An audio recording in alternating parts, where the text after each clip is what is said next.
इसी बीच भाजपा के राष्ट्रीय उपाध्यक्ष और मध्य प्रदेश की पूर्व मुख्यमंत्री उमा भारती ने प्रदेश भाजपा कार्यालय पहुंचकर भाजपा प्रदेश अध्यक्ष नरेंद्र सिंह तोमर से मुलाकात की। दोनों की ये मुलाकात करीब 2 घंटे चली। इस दौरान उमा भारती और नरेंद्र तोमर ने साथ में लंच भी किया। मुलाकात खत्म होने के बाद मीडिया से मुखातिब होते हुए उमा भारती ने कहा कि मुलाकात का मकसद लोकसभा चुनाव की तैयारियों पर अनौपचारिक चर्चा को लेकर था और उन्होंने पार्टी को पूरा सहयोग देने की बात भी कही। आज मैं सहज में यहाँ आई थी, पहले से तय था कि मैं भोजन करूंगी अरविंद मेनन जी और नरेंद्र तोमर जी के साथ में, हमारे प्रदेश अध्यक्ष और संगठन मंत्री जी के साथ, क्योंकि अब लोकसभा चुनाव की आहट हो रही है और मेरी इच्छा है, पहले 2003 में थी कि हम 29 में से 29 जीतें।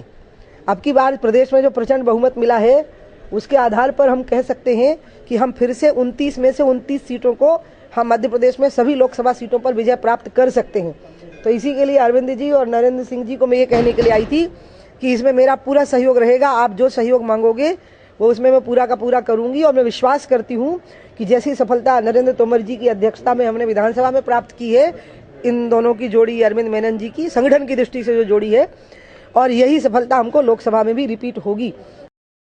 वहीं नरेंद्र सिंह तोमर ने मुलाकात को अनौपचारिक बताते हुए कहा कि उमा भारती भोपाल में थी, इसीलिए मुलाकात के लिए आई थी। वहीं उमा भारती का नाम व्यापम घोटाले में आने की बात पर उन्होंने कुछ भी कहने से इनकार करते हुए कहा कि पुलिस मामले की जांच कर रही है, ऐसे समय में राजनीतिक बयानबाजी उचित नहीं होती है। आज उमा श्री भारती जी भारतीय जनता पार्टी के नेता हैं, हमारे राष्ट्रीय उपाध्यक्ष हैं।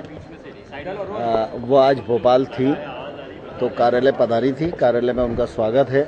वो आई लोकसभा के चुनाव की दृष्टि से, अनौपचारिक चर्चा हम सब लोग किए और उन्होंने भोजन किया और उसके बाद उन्होंने प्रस्थान किया। व्यापम को लेकर क्या चर्चा हुई? वाले मसले को लेकर जो व्यापम वाले मामले में नाराज भी थी उमा जी, उस मामले में आपके सामने उन्होंने अपना वक्तव्य रखा होगा और जो बात उन्होंने रखी है उसके मामले में मुझे कुछ बोलने की आवश्यकता नहीं है। उनका कहना है सीबीआई से जांच होनी चाहिए इसकी।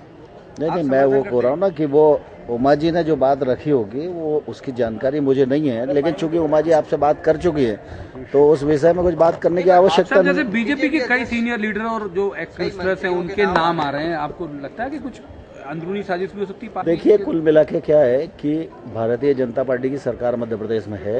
विषय कोई भी हो, मध्य प्रदेश की सरकार, पुलिस उसकी जाँच कर रही है और जो विषय इन्वेस्टिगेशन में हो उसमें ज़्यादा पॉलिटिकल बयान नहीं देना चाहिए, नहीं तो जांच प्रभावित होने जैसा लगता है।